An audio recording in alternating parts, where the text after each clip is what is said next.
नमस्कार, मैं हूं श्वेता सिंह और आप देख रहे हैं आज तक। हम इस समय राजस्थान के जोधपुर में हैं और उसी गली में इस समय मौजूद हैं जिसने सांप्रदायिक तनाव का सबसे बड़ा प्रहार झेला था। यहां की टूटी हुई गाड़ियां अपने आप गवाही दे रही हैं कि क्या हुआ होगा उस रोज। हालांकि अब कर्फ्यू है, लोग अपने अपने घरों पर रहने के लिए मजबूर हैं, लेकिन कई लोग यहां पर बाहर भी निकल कर आए हैं क्योंकि वो यहां पर हमें ये भी बयां करना चाहते हैं कि हुआ क्या था। अब देखिए, जो पत्थरबाजी है, अधिकतर जो सड़क पर पत्थर पड़े हुए थे टुकड़े, वो हटा दिए गए हैं।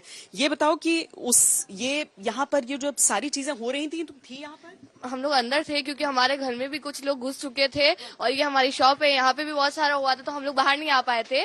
बट बहुत ज्यादा तेज आवाजें आ रही थी, बहुत सारे पत्थर लोगों के जेब में थे, वो सब लोग पत्थरबाजी चल रही थी, मतलब खौफ था बिल्कुल बहुत ज्यादा। अच्छा, तो देखिए यहाँ पर अभी भी कुछ पत्थर आपको गिरे हुए यहाँ पर नजर आ जाते हैं और इन पत्थरों के आकार को देखकर आप समझिए कि किस तरह का प्रहार और किस तरह की चोटें हो सकती हैं। कई लोग हैं ऐसे जो पिछली गलियों में हमें मिले जो घायल हुए थे। इसमें तलवार का इस्तेमाल किया गया था, चाकू थे। यहाँ पर भी आप अगर सड़क पर देखते हैं तो ये हरे कांच के जो टुकड़े हैं, यही वो बोतलें थी।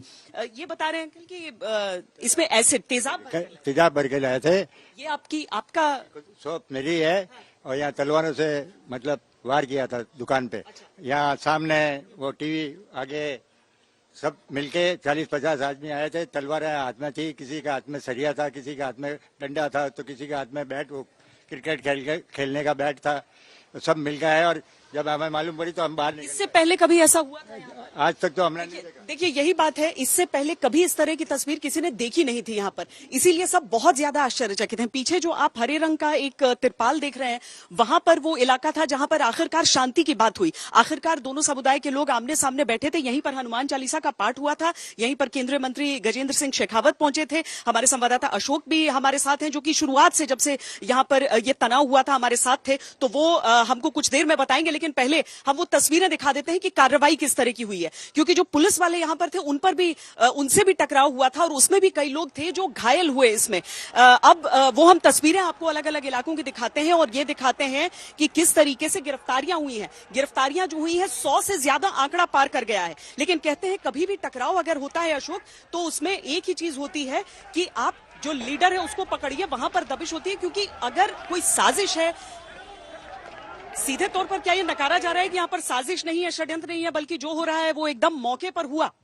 जिस तरीके से जो राजस्थान सरकार के गृह राज्य मंत्री आए, प्रभारी मंत्री आए, उन लोगों ने कहा है कि एकदम से अचानक से ही हुआ है, ऐसा हमें कोई अंदेशा नहीं था। लेकिन जब तक शाम को एडीजी आभा सिंह घुमरिया, उन्होंने ये एक्सेप्ट किया है कि कहीं ना कहीं हमारा कोलैप्स हुआ है, हमें जानकारी थी, हम जितनी भीड़ थी उस हिसाब से हम हमारा जो है जाब्ता नहीं थी, हम नहीं लगा पाए, ये हमारा कोलैप्स हुआ है, वो चीज ये मान रहे हैं। और इसीलिए अब इस गली के हर छोर पर आप पुलिस बल की मौजूदगी देखेंगे। आपको यहाँ पर राजस्थान की जो आर्म कांस्टेबुलरी है, आरएसी के जवान आपको हर जगह पर तैनात नजर आ जाएंगे। आपको जोधपुर अब प्रशासन जो है वो पूरी तरीके से सख्त तो हो गया है, लेकिन उससे पहले देखिए, आपको अगर घरों पर या इस तरह से शटर्स पर निशान दिखते हैं, तलवारों के निशान ये बताए जा रहे हैं, जो ताजा तलवार से जब प्रहार किया गया था ताकि किसी तरीके से शटर को खोला जाए। अब एक और चीज पर ध्यान दीजिए आप कि ये जो गली है, ये गली सुनारों की गली होती है। यहाँ पर जूलर्स हैं, यहाँ पर अलग अलग जो आपको दुकान दिख जाएंगे। और 3 जो तारीख थी वो अक्षय तृतीया की तारीख, 3 तारीख अक्षय तृतीया की तारीख। और जो अगर सुनारों की गली को देखें, जूलर्स की गली को देखें, तो वो बहुत ज्यादा उनके लिए एक बड़ा उत्सव हो जाता है। लेकिन यहाँ पर एक एक गाड़ी जो आप देख लेंगे, जो स्कूटीज ही हैं, देखिए जो आय वर्ग का भी अंदाजा आप लगा सकते हैं, आप स्कूटीज हैं, पर तलवारों से, पत्थरों से टूटी हुई ये सारी एक के बाद एक जितनी स्कूटीज आपको दिख जाएंगे, करीब एक ही कतार में खड़ी हुई 17 गाड़ियों को बताया गया जो तोड़ा गया है। 17 गाड़ियों को किसी ने ऐसी अपेक्षा नहीं की थी। आप सब भी थे उस समय यहाँ पर जब हो रहा था सब। तो देखिए, ये सारे लोग जो घरों में रहते हैं, उस समय जितने भी लोगों से हमारी नीचे भी बात हुई है, वो सब कह रहे हैं कि हम किसी तरीके से अंदर गए और हमने अपने दरवाजों को बंद कर लिया उस समय, क्योंकि बचने का तरीका ही एक बच गया था हमारे पास।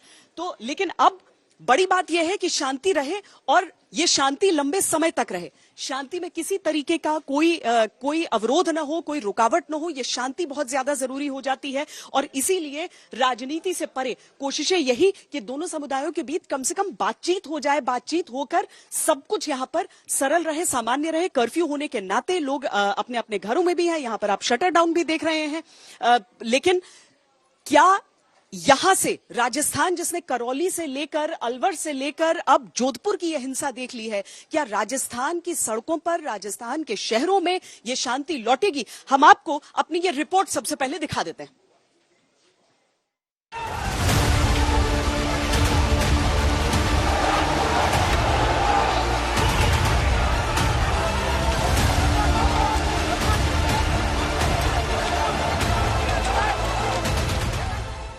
2 और 3 मई की दरमियानी रात और फिर 3 मई की सुबह जोधपुर के जालौरे गेट पर जो हिंसा भड़की वो अब काफी हद तक शांत हो चुकी है।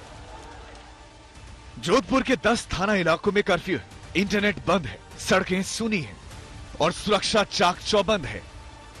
मगर अब सवाल उठ रहे हैं कि जोधपुर में आखिर हालात कैसे बिगड़े। 3 मई को ईद भी थी और परशुराम जयंती भी। विवाद परशुराम जयंती पर स्वतंत्रता सेनानी बाल मुकुंद बिस्सा की मूर्ति पर भगवा झंडा लगाने और फिर उसे हटाकर धार्मिक झंडा लगाने पर हुआ। प्रशासन ने तिरंगा लगाकर बीच का रास्ता निकाला, मगर तब तक जोधपुर की फिजा बिगड़ चुकी थी। जो लोगों का आरोप है वो ये है कि 3 मई को अल सुबह करीबन 12:30 बजे इस बुत को कवर कर दिया गया हरे रंग के झंडों के द्वारा। तो पहला ये आरोप था। दूसरा ये आरोप था कि जो भगवे झंडे लगे हुए थे इस सर्कल के चारों ओर, उन झंडों को हटा दिया गया। उसके बाद हिंसा भड़की और उसके बाद जो क्लैशेस हुए उसमें पुलिस ने उनको लोगों को तितर बितर करने के लिए लाठीचार्ज किया। अब तक पुलिस की तरफ से 4 FIR दर्ज की जा चुकी हैं, वहीं 33 लोग गिरफ्तार किए गए हैं। पुलिस कमिश्नर ने दावा किया है कि जोधपुर में पूरी तरह शांति है और हालात काबू में हैं। अभी का परिस्थिति बिल्कुल कल दोपहर से ऐसा कोई घटना नहीं हुई। परिस्थिति अभी कंट्रोल में है और पर्याप्त जाब्ता लगे हुए हैं। हमने मोबाइल लगाया, फिक्स पिकेट है, हमारे काफ़ी उच्च अधिकारी आए हैं, उनके निर्देशन में भी हम लोगों ने काम किया और मुझे लगता है हमने पर्याप्त जाब्ता लगा रखे हैं। मैं जनता से ये अपील करूंगा कि आप शांति बनाए रखें। मगर इस दावे पर सवाल खड़ा हो गया। आज तक के कैमरे पर एक शख्स ने आरोप लगाया कि जब वो बाइक पर अपने भाई के साथ अपने दादा की दवाई लेने जा रहा था, तभी एक खास समुदाय के लोगों ने उन्हें घेर लिया और भागने के दौरान उसके छोटे भाई को चाकू मारकर जख्मी कर दिया। उसे अस्पताल में भर्ती कराया गया है। से मतलब मुस्लिम समुदाय के जो लोग थे उनके पास में तलवार, हथियार, मतलब जो भी सरिया वगैरह, डंडे वगैरह थे उनके पास में। उनका बिल्कुल ये इरादा था कि मतलब मार दो, कैसे भी करके इनको मार दो, काफिरों को मार दो। मतलब वहाँ से ऐसे नारे लगाए जा रहे थे, मतलब भड़काऊ बस हिंसा के लिए। तो वहाँ से जैसे ही लोग चलना स्टार्ट हुए तो हमने वापस उनको हथियार देख के मारना स्टार्ट हो गया। हमको मारते हम लोग भागना स्टार्ट हुए। जैसे ही गाड़ी मोड़ी और गाड़ी मोड़ते ही हम लोगों के साथ में ऐसा हुआ कि मतलब पीछे से आके चाकू मार दिया गया। चाकू मारते ही उसको मतलब पता भी नहीं चला, जैसे तैसे उसको पकड़ के बैठा के कहीं आगे लेके गया। आगे ले जाने के बाद में पता चला कि भाई उसके चाकू लगे और सीधे ही यहाँ पे महिला बाग पास से नजदीकी अस्पताल में लेके गए। वहाँ से सीधा रेफर किया मथुरा दास और यहाँ पे कम से कम 2.5 से 3 घंटे बाद में उसका इलाज किया गया। जब इस तरह के टकराव की घटनाएं होती हैं तो हर व्यक्ति का नुकसान हो जाता है। गली में दहशत का माहौल आपने देखा था। ये आपका घर है? मेरा घर है। हमारे घर पे पत्थरबाजी हुई।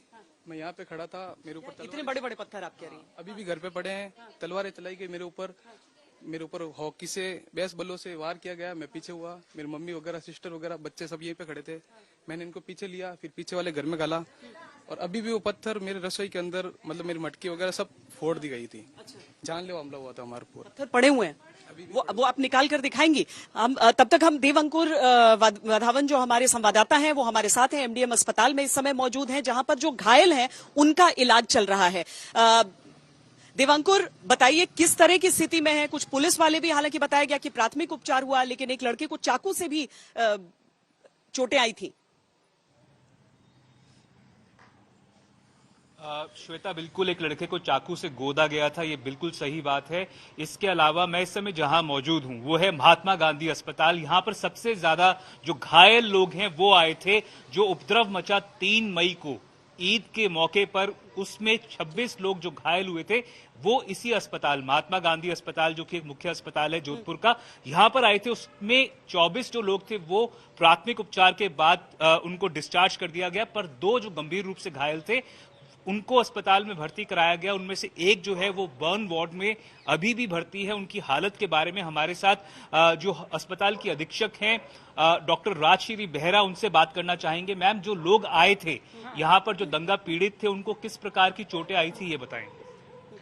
यहाँ पर एक्चुअली 3 तारीख को 4 साढ़े 4 बजे से लेके लास्ट 3:40 तक 26 जने आए थे और उनमें से 24 जने की मामूली चोटें थी कि थोड़े कुछ एब्रेशंस थे, थोड़ा बहुत हल्की चोटें थी। उनकी ड्रेसिंग करी और उन्हें डिस्चार्ज कर दिया गया। कभी 9 आए, कभी 6 आए, ऐसे करके टोटल 24 जनों को डिस्चार्ज कर दिया। गंभीर रूप से घायल हुए थे, उनकी क्या हालत है अभी? जो गंभीर रूप से 2 गंभीर रूप से घायल था, उन्हें मैं एडमिट करा। इसमें एक बर्न का था जिसको कि अप्रोक्सीमेटली 40% बर्न है और उसके दोनों लोअर लिम्ब के बर्न है और टोटल हम अगर परसेंटेज में देखें तो लगभग 40% बर्न है। और दूसरा जो मरीज घायल था वो उसके फ्रैक्चर था, राइट लोअर लेग में उसके मल्टीपल फ्रैक्चर था। उसका कल ही उसको ऑपरेट कर दिया गया और आज डिस्चार्ज भी कर दिया है। जी, तो श्वेता, इनके मुताबिक जो लोग आए थे उनमें से जितने भी लोग थे उनको किसी भी प्रकार का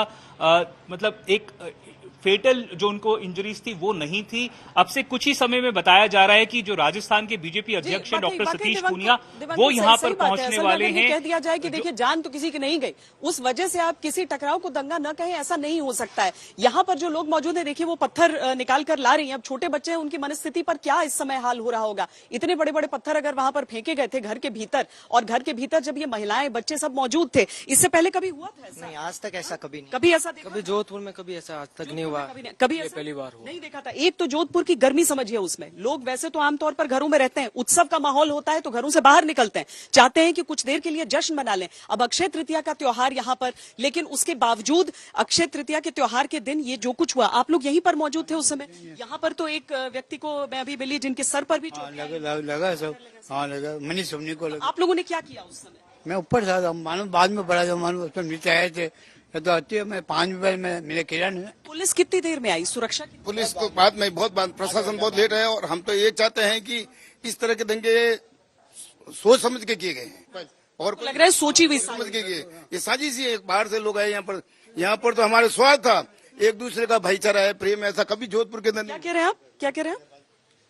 जो भी सबने अपने मुंह पे रुमाल लगाया, क्योंकि उनको पता है सुनारों का एरिया है, हर घर पे सीसीटीवी लगा हुआ है, तो इसलिए वो जानबूझ के नकाब पहनकर आए, हाथ में तलवारें, नंगी तलवारें लेके आए। मेरा घर इधर है, मैं वीडियो बनाने की कोशिश कर रहा तो मेरे ऊपर पत्थर फेंके गए और हमारे घर वीडियो बना रहे थे तो पत्थर फेंके गए। लेकिन चूंकि यहाँ पर सीसीटीवी कैमरे भी लगे हैं, इस वजह से अधिकतर चेहरे चिन्हित हो गए हैं। लेकिन उनके ऊपर कोई कार्रवाई हुई है नहीं, पता ही नहीं, वो हमको पता नहीं, लेकिन वो साफ साफ नजर आ रहे हैं कि वो मोहल्ले के। ये आप पास से तलवार चल रही थी, उधर से आगे सोनार के पास में किसी ने वीडियो करके हमारे को भेजा है। हम उधर रहते हैं, सारा हमने देखा है, पूरा जो तलवारें चल रही थी पूरा देखा। सीन 11 बजे से चालू हुआ। डर लग रहा? बहुत डर लग रहा है, इतना डर गए कभी देखा ही नहीं। 7 सालों से यहाँ कह रहे कि घर में रह रहे, कभी नहीं देखा। गजब डर गए थे, बहुत तेज से, बहुत सब कांपने लग गए, ऐसी हालत कभी नहीं हुई। बच्चे हैं, महिलाएं हैं, बुजुर्ग हैं। वीडियो बताया जी, हम इसके बाद देखेंगे, वो लेंगे आपसे।